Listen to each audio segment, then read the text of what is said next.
Alright, Shalom. Shalom. First and foremost, I'd like to begin this lesson by giving all glory, all honor, and all praises unto Yahweh, Ba'ashem Yahawashi, Ba'ashem Chakadash, giving double honors, double unto the apostles and elders of Great Millstone who surely do rule well. And as always, I like to say Shalom unto the elect. Alright, this is brother here, Maya Shala, coming back to you again, right, from the Heralds of Yahawashi camp with another lesson. Lord's will in this lesson is edifying, right? Repent, for the kingdom of heaven is at hand. And the topic for today's lesson, the title for today's lesson, did Yahawashi get slaves? Right, and it's based off of this verse here I'm about to read in the book of Psalms, chapter 2, and reading verse 8, right? Ask of me, I shall give thee the heathen for thine inheritance, which this means slavery. You see this word inheritance means? Ooh, right, going into the Hebrew word, right, Hebrew Strong's 5159, it goes into the Hebrew word nachala, right? It means what? Possession, property, inheritance, heritage, property, portion, share, inheritance, portion. Right. I'll even read the Strong's here from Hebrew, Strong's 5157. In its usual sense, properly something inherited, that is, abstractly occupancy or concretely an heirloom. Right, scriptures make mention of Yahawashi being an heir, right, the elect being joint heirs, 1 Corinthians 15. Generally an estate, patrimony or portion, heritage, which goes into a right or honor, right, something that belongs to you or even a possession, as the next definition here, to inherit, inheritance, possession, right? So, as we're going to read the two verses up, we're going to see here who's speaking, right? But we see here the Psalms 2 verse 8, ask of me, and I shall give thee the heathen for thine inheritance, for thy possession, which means what? Slavery, and the uttermost parts of the earth for thy possession. Right? So now, let me see what this word possession says. Right?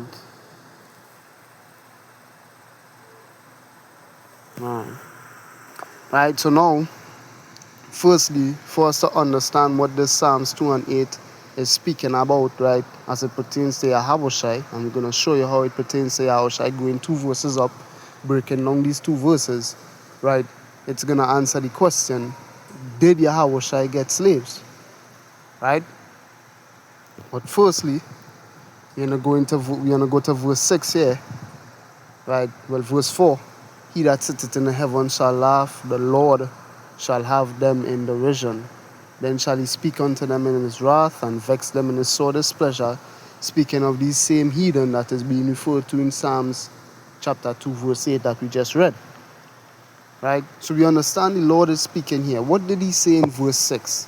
As it's going to help us get the answers, right? Or gives us the clues to the answer for verse 8. Right? Verse 6 here, yet have I set my king upon my holy hill of Zion.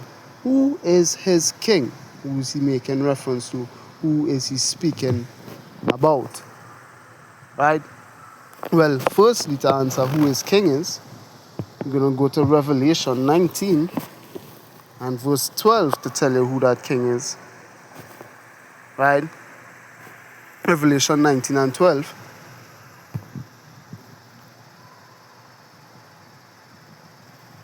Alright? I'll even read verse 11. And I saw heaven opened, and behold a white horse, and he that sat upon him was called Faithful and True, and in righteousness doth he judge and make war. His eyes were as a flame of fire, and on his head were many crowns.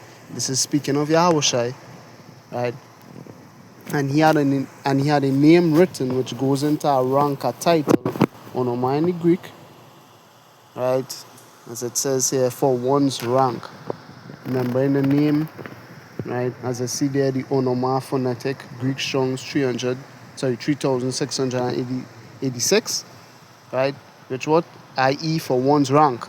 authority, interest, pleasures, command, excellences, deeds. Right? So he had a rank written, given to him that no man knew but he himself, because only he knew by experience what it was to be who he is. Right? And what? And verse 16, and he had on his vesture and on his thigh, the clothes he was wearing, a name written, King of Kings and Lord of Lords. Who is this king? Well, we understand who the kings are, right? By extension is the whole nation of Israel, more specifically the elect of the nation of Israel. Again, as it says in the book of Isaiah, your princes are all together kings. Who are the princes? Yasha'Allah, Israel. In the Hebrew, Yasha'Allah, he is a prince of power. If you are an Israelite, specifically an Israelite man, you are a prince by right.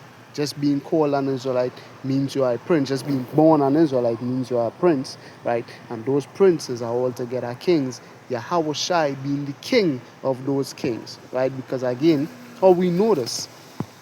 Well, the book of John 19 and 18 tells you this, right? I'll read John 19 from verse 18. When they crucified him who was crucified, Yahawashi, and two other with him on either side, and Yahawashi in the midst, right?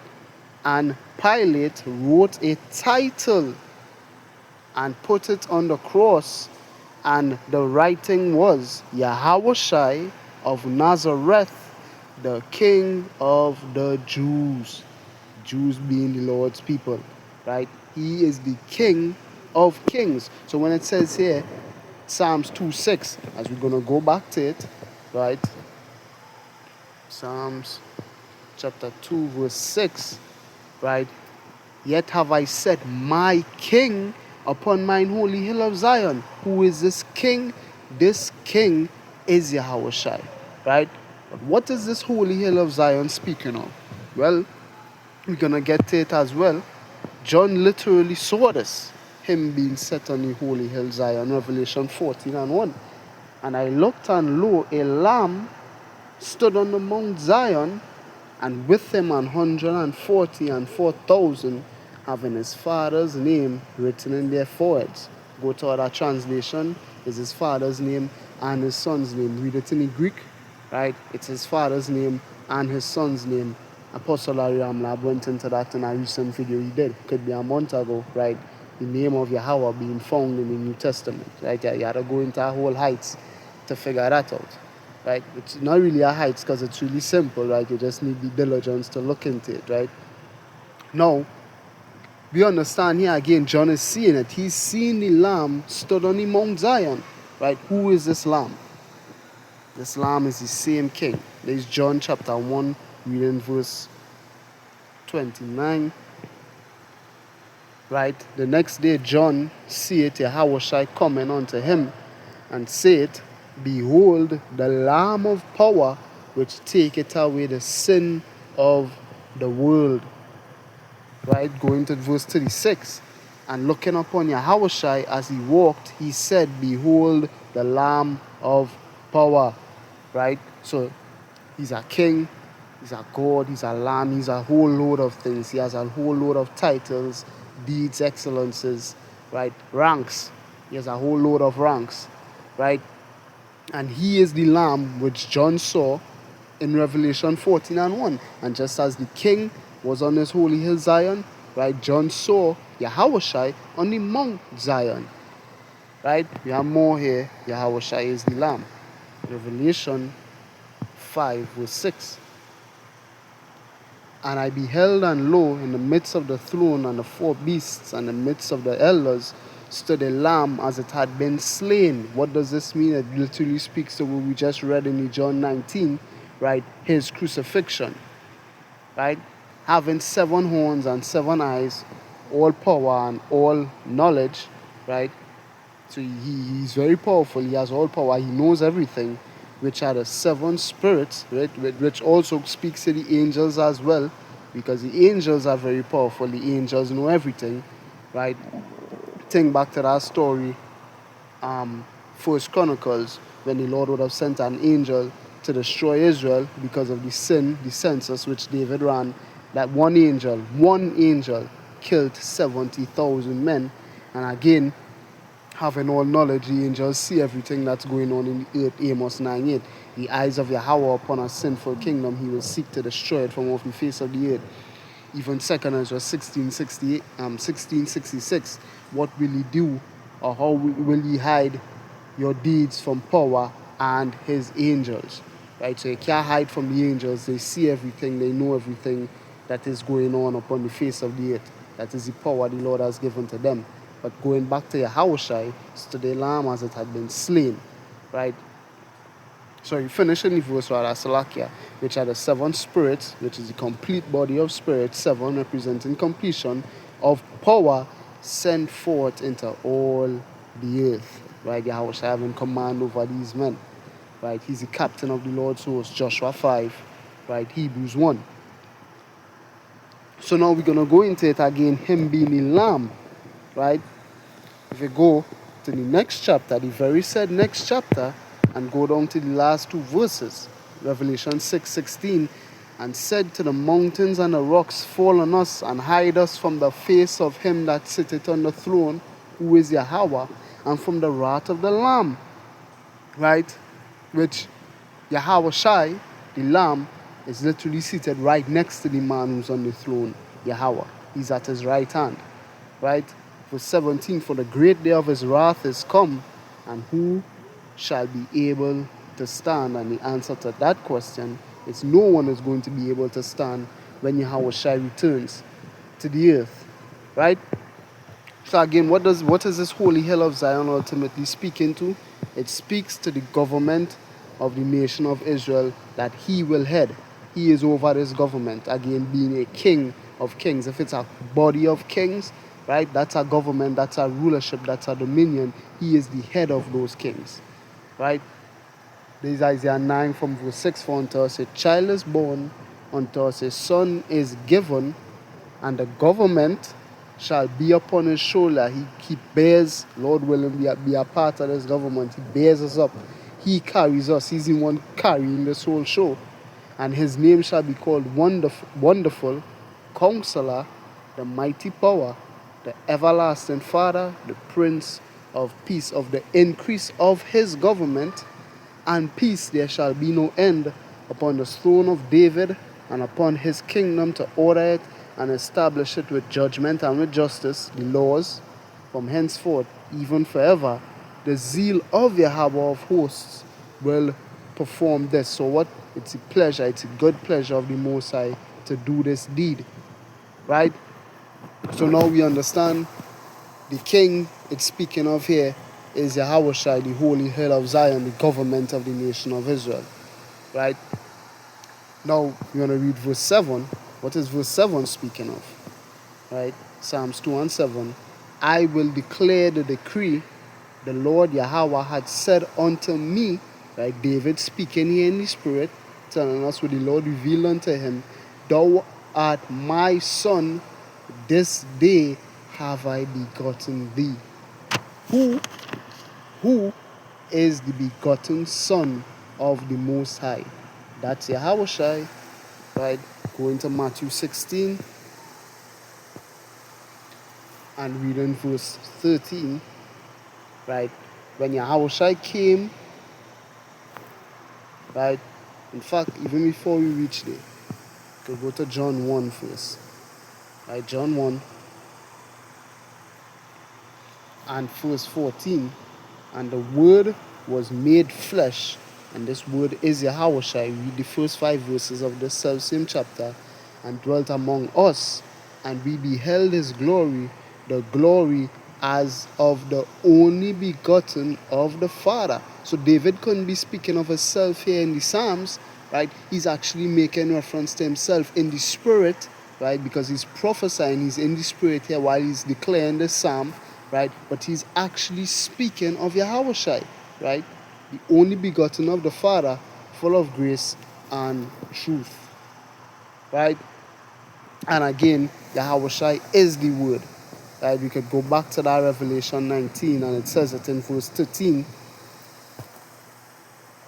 right? that no man knew but he himself, finishing off verse 12 and verse 13. And he was clothed with a vesture dipped in blood, and his name, his rank again, onomai in the Greek 3686, right, is called the word of power. So the word of power is the only begotten son of power. His name is Yahawashi, and he himself told us this, right? After he quizzed the disciples, Peter would have given him the correct answer, right?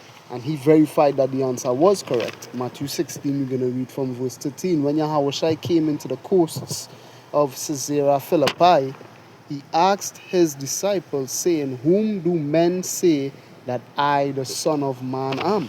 So who am I to these people? And they said, some say thou art John the Baptist, some Elias, and others Jeremiah or one of the prophets, which would incline that reincarnation is a known thing to the Israelites, or at least it was a known thing to the Israelites at the time of Yahawashi, because how could he be any of these men unless reincarnation exists? But that is just a side point for another topic at another time. Right. Verse 15, he said unto them, but whom say ye that I am? Right, so now he's directly asking the disciples, well, who do you all say that I am? Who do you all think that I am? And Simon Peter answered and said, thou art the Mashiach, the anointed one, right, the son of the living power, which Christ means, right, Christos in the Greek, anointed, right? Before we finish off this, going back to that Psalms 2, right, I believe is one of these notes, anointed, right? Yet have I set my king upon mine holy hill of Zion. To set is mean to appoint or to pick or to choose, which means to what? It means to anoint. Example, right, when the Lord would have instructed Samuel to go and find David, the youngest son of Jesse, and anoint him king over Israel, meaning what? Choose him, pick him to be king over Israel, because he was the one Yahweh picked. Well, the true king of Israel, the true anointed one, the true chosen one of Israel is Yahawashi, right? Let me see. Put, right, I've set. Right, I've said, we'll read it here, right, in the Hebrew Strong's 5258, right, Nasak, right, to pour out, pour or for cast, right, to pour out, to cast metal images, to anoint, right? So to set somebody, to pick somebody, to choose somebody to be anything, especially be king, it means to what? Anoint them, right? So Peter here is telling Yahawashi, after he's asking the question, who am I, or who do you all say that I am, right? Peter is saying, what? Thou art the chosen one, the anointed one, right? The one who was set on that holy hill of Zion, Psalms 2, the son of the living power. He is the begotten son of God. Right? Verse 17, and Yahawashi answered and said unto him, blessed art thou, Simon Bar Jonah, Simon son of Jonah, for flesh and blood had not revealed it unto thee, but my Father which is in heaven. Which is our next heights, right? Speaking in heights, Peter is David in the reincarnation. David is the one declared in Psalms 2. So, in our whole heights, Peter was the one who the Lord showed this to. If you understand and if you believe reincarnation, Peter was the one who the Most High told Yahawashi was his begotten son, which Yahawashi is Solomon in the reincarnation. Right? But without going into all of that, right, Yahawashi basically validating or telling Peter that his answer is correct. Right? This is true. I am the Son of God. Right? So now we understand verse 7 and verse 6 in Psalms chapter 2 is speaking of Yahawashi, right? So here's what the Most High told David, right? The Lord had said unto me, as he said, verse 7, right? But if you jump down to verse 8, what did the Lord say? Ask of me, and I shall give thee the heathen for thine inheritance, and the uttermost parts of the earth for thy possession, right? Going into this word ask, it goes into the Hebrew word sha'al, right? And think also of the Hebrew word palal, which means to beg, right? The first definition here, what? To beg, to ask, to beg, to seek, to inquire, right? To inquire carefully, beg, right? See the definition here. Practice beggary, right? So beg of me, and I shall give thee the heathen for thine inheritance, and the uttermost parts of the earth for thy possession. So that is what the Lord is telling David. If this man, who is my only begotten son, who is my holy king, my king, that I had anointed over my holy hill, my government of Zion, my kingdom, right, that I shall set up upon this earth. If this man asks of me, he will get these heathen for his inheritance. So the question now that we understand all of these things is, did Yahawashi get slaves? And the answer is yes. How did we know? Because he asked for them.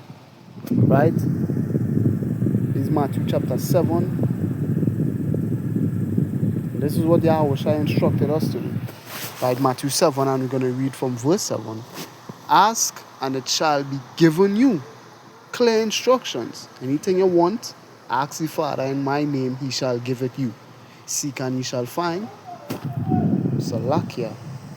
Did the word ask go back to seek as well? Yes. So inquire, seek, ask for. Right? Pray. Seek and ye shall find. Knock and it shall be opened unto you. For everyone that asketh receiveth, and he that seeketh findeth. To him that knocketh it shall be opened. Or what man is there of you whom if his son ask bread, will he give him a stone? Or if he ask a fish, will he give him a serpent? If ye then being evil know how to give good gifts unto your children, how much more shall your Father which is in heaven give good things unto them that ask him? Right? Good things unto them that ask him. Verse 12, therefore all things whatsoever ye would that men should do to you, do ye even so to them, for this is the law and the prophets, the instructions. Right?